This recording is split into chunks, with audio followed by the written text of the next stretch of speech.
Hey guys, so today I'm going to show you how to turn a laminate bathroom countertop into marble, okay? And also, if you guys are curious, there is a full video on the before and after makeover for this bathroom. I'll have the link down below, but this is how the countertop currently looks.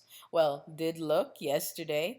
The process took about 2 hours, maybe 2.5 hours, just to let paint dry, let epoxy partially dry, and stuff like that. So in this video, I will show you how I did this. This is my first time doing this. The first thing I started off doing was cleaning the countertop, making sure anything greasy, oily was completely off of it. I cleaned it off and then I used alcohol to wipe it down, and then paper towel to just make sure all the dust is off. Okay, you can also use tack cloth if you want to.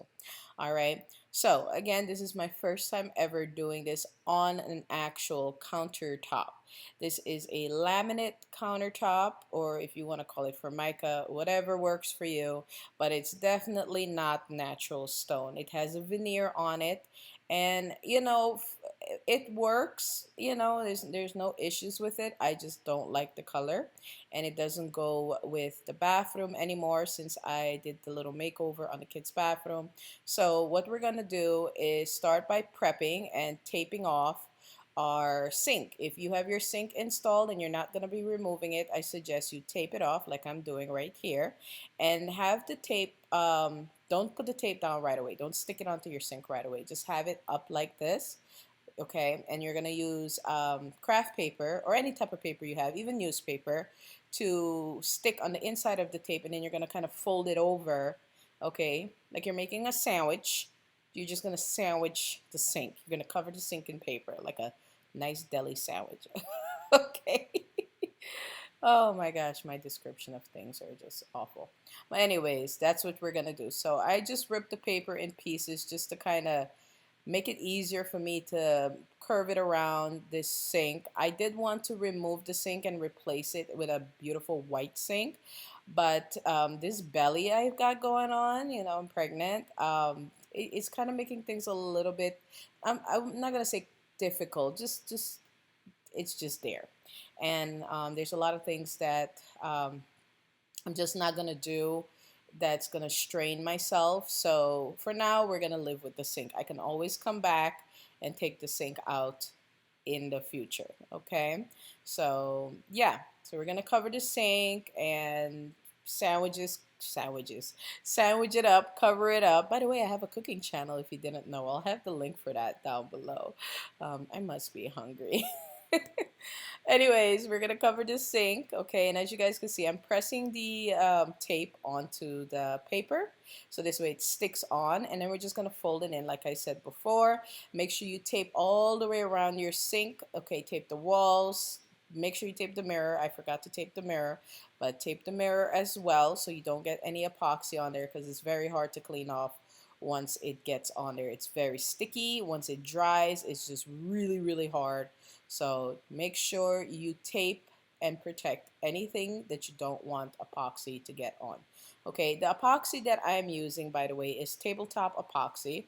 It is not for the kitchen area, only because this epoxy can only handle a certain amount of heat before it starts to soften. Okay, I'll have the link down below to the epoxy that I purchased. I got it off of Amazon, and it was about $65 for the hardener and or A and B for the epoxy. Okay, so I'll have that down below.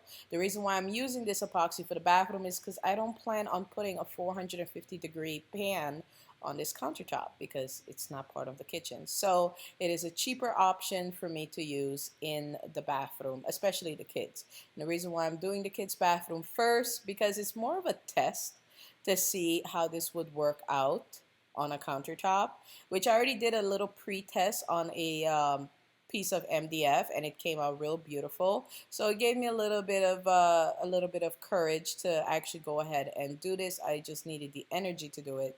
So finally got my energy to get myself together to just do this, get it out the way before I give birth, because I don't want to be doing any projects when the baby comes. I just, want to spend most of my time with her, okay? So, and I have 3 other kids. So yeah, it's, you know, I'm gonna be really busy. So I'm just trying to get as much as I can done without straining myself, you know, just so I don't have a lot on my mind when the baby comes, okay? So yeah, again, the epoxy, I would prefer this epoxy, the one that I have in the link. It is an affiliate link. I am an Amazon affiliate. I am not sponsored by the company. It's just a product I found, purchased myself, and then I have an affiliate link that I can add to it. So if you purchase it through the affiliate link, thank you so very much. If you don't, that is okay. All right, once we have everything taped off, we're going to go in and prime. I'm using the zinsser primer. You can get this in Wally World. They don't pay me, so I'm not going to say their full name, but you can get this primer in most hardware stores. It's a very, very good primer. The only thing is you need to allow this primer to dry completely. It is a no sand primer. So if you don't feel like sanding anything, you can use this primer. You just have to let it dry completely, okay? So I'm going to use a foam roller, a high density foam roller, to roll this out onto the countertop, okay? And we're just going to do one nice thin layer, and we're going to let this dry completely. Don't worry if it looks patchy or anything. You can always, you know, go over it just a little bit, but it doesn't have to be 100% perfect because it's just a primer. We're going to go over this with paint. Just make sure there are no bumps, no hairs, no fibers, no lumps, none of that on the actual primer, okay? We want this nice and smooth, you guys. Nice and smooth, okay? All right, so make sure you prime everywhere. Make sure you tape off anything or everything that you want to protect. Use some painter's tape. Get some craft paper or some newspapers that you have laying around and cover your cabinets, your mirror, your wall, whatever you want. Just tape it off if you are a messy, like, DIYer. You know, I could be a little messy too, you know. I could have put paper on the wall, but I was really trying to see if I can keep myself from destroying the whole bathroom. But yeah, just tape off anything that you want to protect. Take your time, prime, make sure it's nice and smooth, no bumps, no lumps, no hairs, okay? Especially if you have pets, you know, when you have pets, it's hairs just pop out of nowhere like magic. So make sure you check, okay, after you're done putting on your primer, check the countertop, make sure there's nothing on there that will interfere with the smoothness of your finished product, okay? You can also use a small brush to cut the corners. You can do this before you start rolling or after. Really doesn't matter. Just make sure everything is nice and smooth, okay? So just like you guys are seeing, I'm using a small brush just to make sure I get the paint, the primer, I mean, in all the corners. Don't forget to roll primer on the edge of the countertop and on the sides of the countertop. This is the paint I'm using. It's my favorite white paint, especially for areas where, you know, it's going to get a lot of traffic, baseboards, windows, things like that. It's a really nice paint. It's not your typical latex paint and primer in one. It is a bit more expensive, but this is my second can in about 2 years, and a little goes a long way. So long as you prime and prep, it will go a long way, okay? So as you guys can see, I'm cutting the corners first this time with my small brush. Okay, and this is after I let the primer dry for 1 hour. Please let your primer dry for 1 hour. If you don't want to wait, use a blow dryer, but please be careful with the blow dryer. You can blow dust, hairs onto your wet primer. Okay, so please be careful with that. So once I have all the corners cut, I'm going to go in and roll on my white urethane paint onto the countertop. All right, so we're gonna get a nice even coat of the bare white paint, okay? Nice and even. Try not to leave any lines or nothing like that. We want a nice, even, flawless looking coat. It doesn't have to be super thick either, okay? So if you do a thin layer, you want to come back and do another layer, that's okay, so long as it's a thin layer, but don't gunk it on there, okay? So nice thin layer that's nice and even and opaque. And use the foam rollers. Don't use the rollers that have the fibers because this could leave your countertop looking textured. The foam roller would give it more of a smooth finish.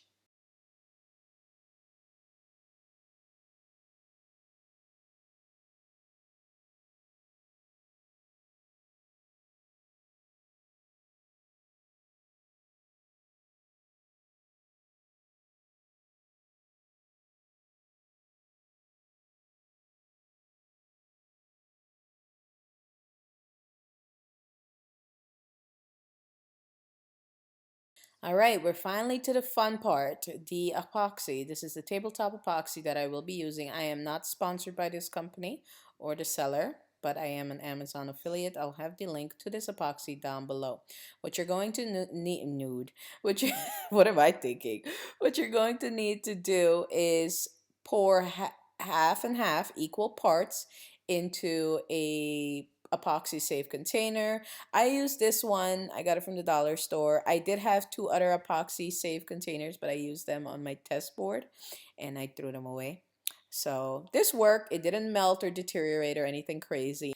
And the measurements are on there. For this size counter, I ended up mixing 16 ounces of epoxy. And then as far as tinting the epoxy, you do not want to dump paint in here, okay? You want about 5% or less of paint, and it's best to use a urethane paint instead of the paint and primer. You can use paint and primer, latex paint. You could do that if you want to, but just doing some research, is just best to use a urethane paint to tint your epoxy. Okay, well, I've been looking into doing epoxy on our countertops for a while now. It feels like 4 years, 5 years, even before we even got the house.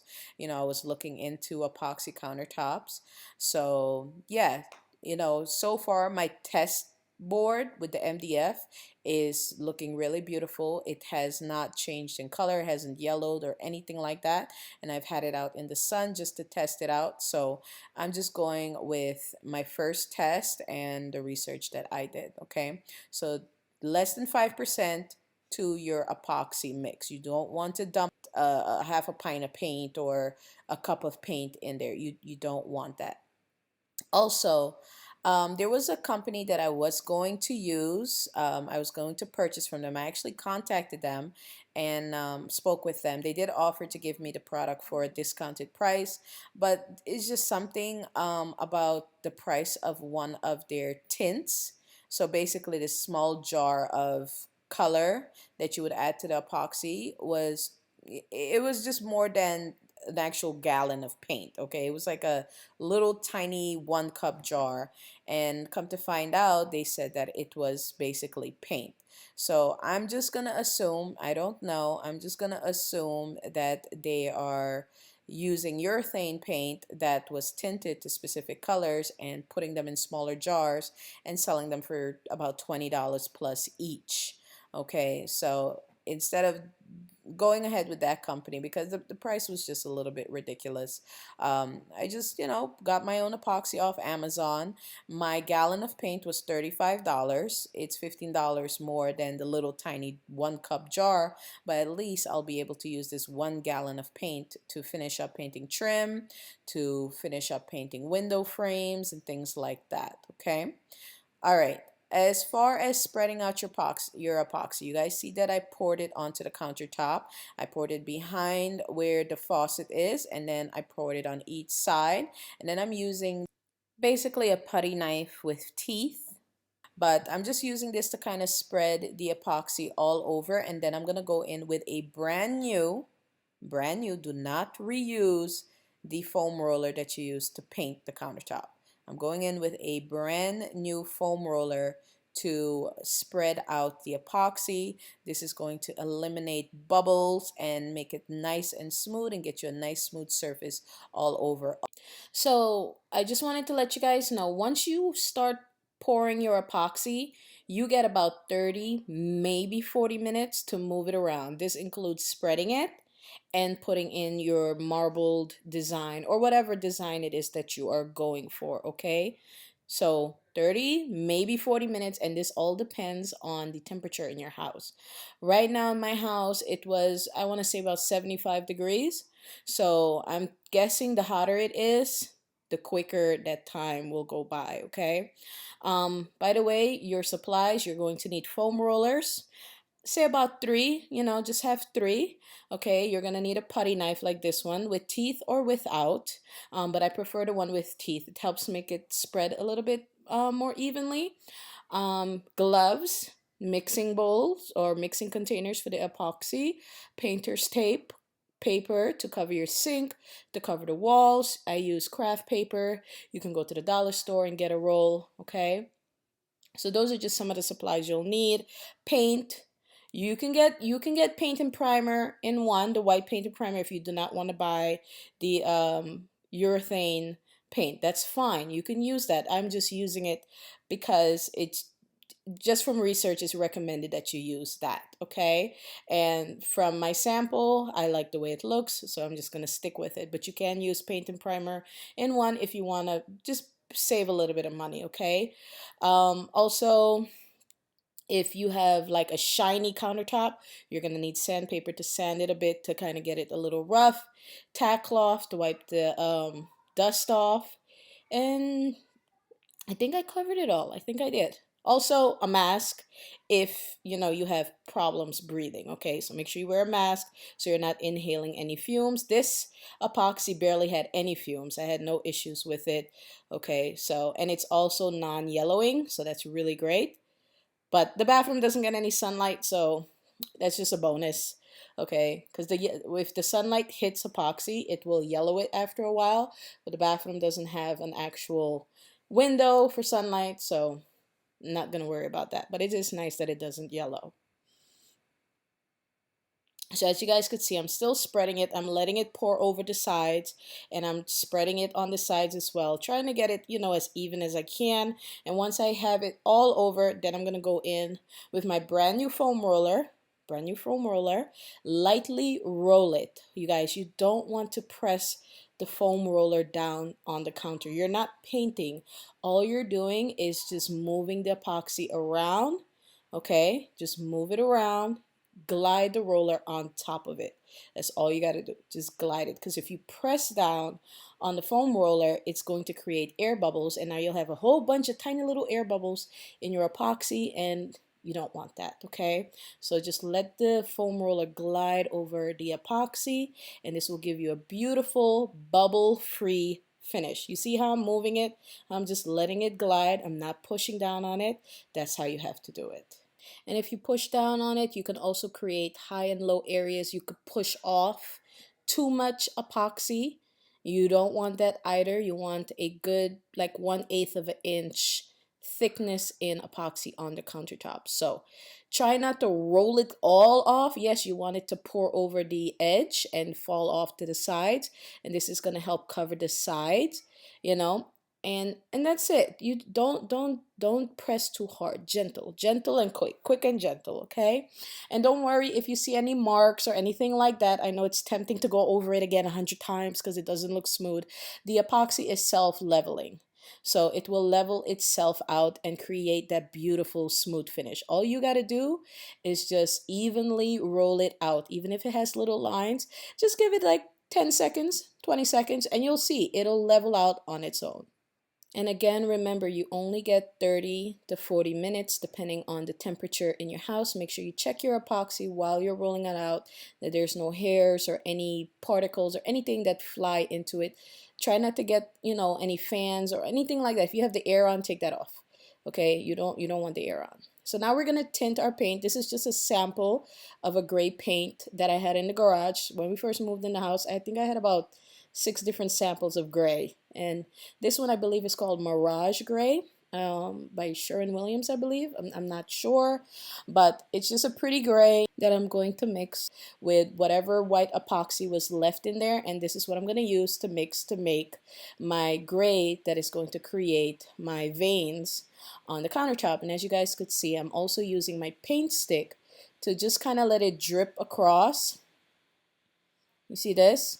And you could do it in any direction, any design you want. You can stay real simple, or you can go very dramatic. And since this is my first countertop that I'm doing, and this is the kids' bathroom, so, I just wanted to add extra veins just to kind of help make it appear clean when it's not. But they've been doing a pretty good job keeping their bathroom clean since I did the first video where I showed the floors, the cabinet, and the tub makeover. So yeah, if you guys want to see that, I'll have the link down below for you guys. Trust me, I think you're going to like it and be inspired to do something.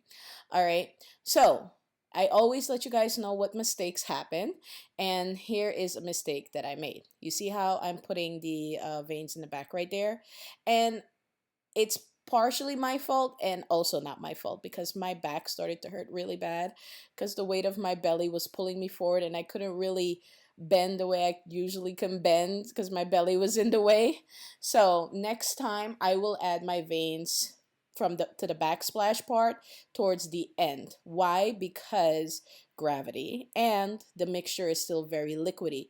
The longer you wait, the thicker the epoxy gets. So for the next bathroom countertop that I do, I'm just gonna wait a little bit, and then wait till it thicken up and then add the veins to the backsplash part. But other than that was pretty much it. Okay, so I'm gonna use my paint stick and blur out, smudge out the veins that I have on here, and then I'm gonna go in with a paintbrush. I suggest you use a synthetic paintbrush. I just used a regular paintbrush that I had. I didn't buy a special paintbrush. I made sure to take off any loose bristles because I didn't want that to fall into my epoxy. It's the paintbrush that I usually use when I'm doing chalk paint. So yeah, I just took my hand and I went through it, make sure all the bristles were firmly in there, took out anything loose, any dust, anything like that, and then just use this to kind of blend out, blur out the veins so they don't look so sharp.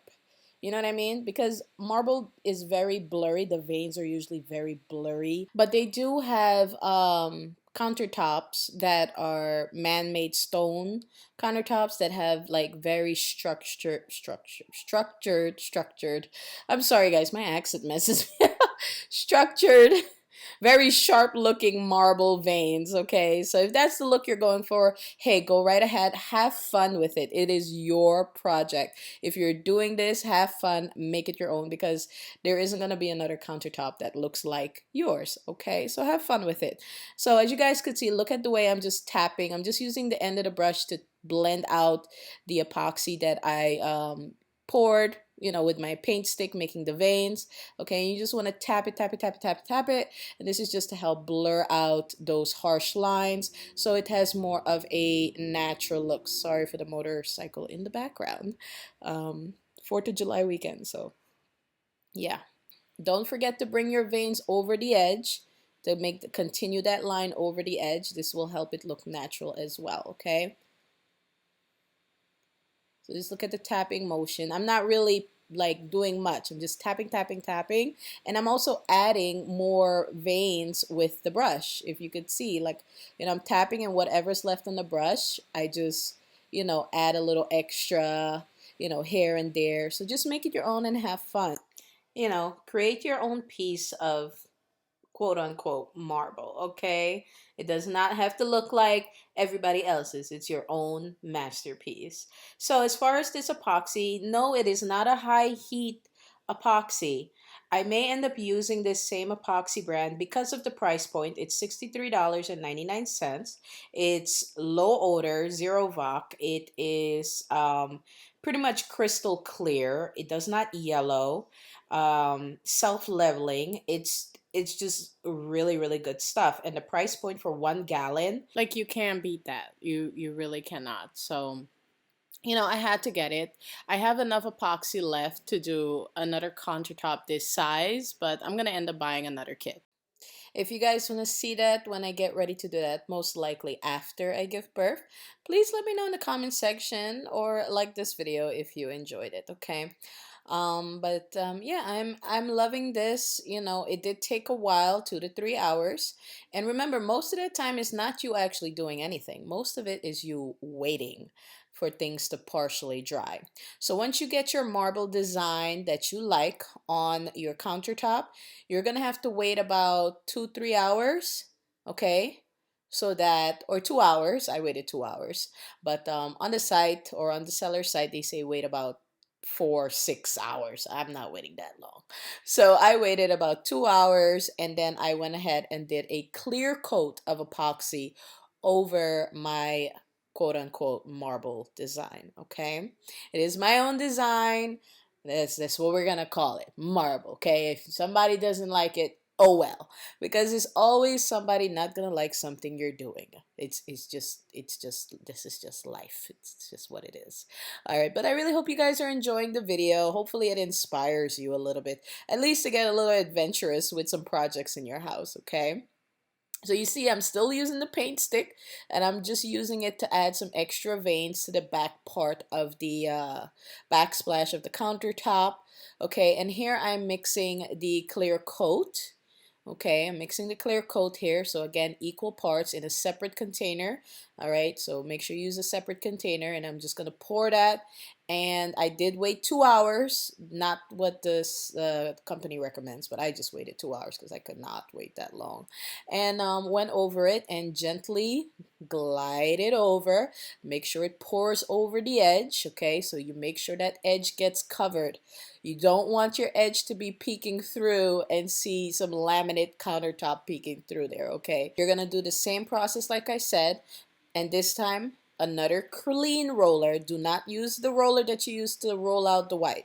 Clean roller. So you're gonna need about 3 foam rollers, one for paint and primer, one for the white epoxy, and one for the clear. So 3 high density foam rollers, okay? So as you guys could see, it has a beautiful, beautiful shine. Partially dry, and make sure you take off your paint tape, mask tape, whatever you want to call it. Take it off while it is still kind of wet. Do not wait for this to get completely dry. It's going to be very hard to take it off. I suggest using a box cutter just to help get the tape off as smoothly and as easily as you can. There will be drips underneath the countertop, so use your putty knife or the box cutter to scrape it off like this on the right. Okay, I'm sorry you guys, my camera stopped filming while I was scraping it off for you guys. I suggest leaving the paper on that is around the cabinet until you are 100% sure that the epoxy is dry. Once it is dry, you can go in and caulk between the space between the sink and the countertop. Okay, so the gap, that little tiny little shallow gap, you can go ahead and caulk that with bathroom caulk, not painter's caulk. Okay, get the caulk that is made just for your bathroom, and just fill in that gap so this way you don't have any water puddling there and creating issues for you.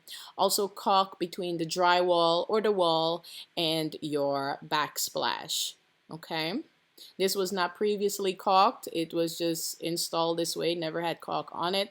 I didn't even remove caulk, so it was just like this. So I'm gonna go ahead and put caulk because there's this fine gap there and I don't want water to get into the wall. All right, you guys, and make sure your finger is just a slight bit damp, okay, just a little bit damp, not like wet dripping water all over. This is just gonna help your finger glide over the caulk and make it nice and smooth.